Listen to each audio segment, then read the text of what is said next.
నీకు సొమ్ములు లేవు అని చిన్న సూపులు చూస్తున్నరే, మనకు మేడలు లేవు అని శానా దూరంగా పెడుతున్నరే.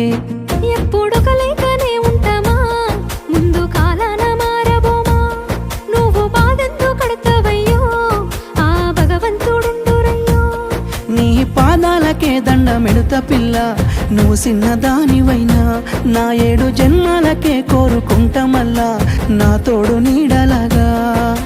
ఓ బావా అంత పెద్ద మాటలెందుకు, నీదాన్ని నేను రయ్యా. నీ కడుపు నింపేటియా నేనే కాదు, నీ కష్టాన అమ్మనయ్యా. ఏ పుణ్యము నేను చేసుకున్నానో నువ్వు దొరికినావే మరి. కన్నీళ్ళు కళ్ళల్లో రాకముందే గుండెకైతావు నువ్వు పిరి.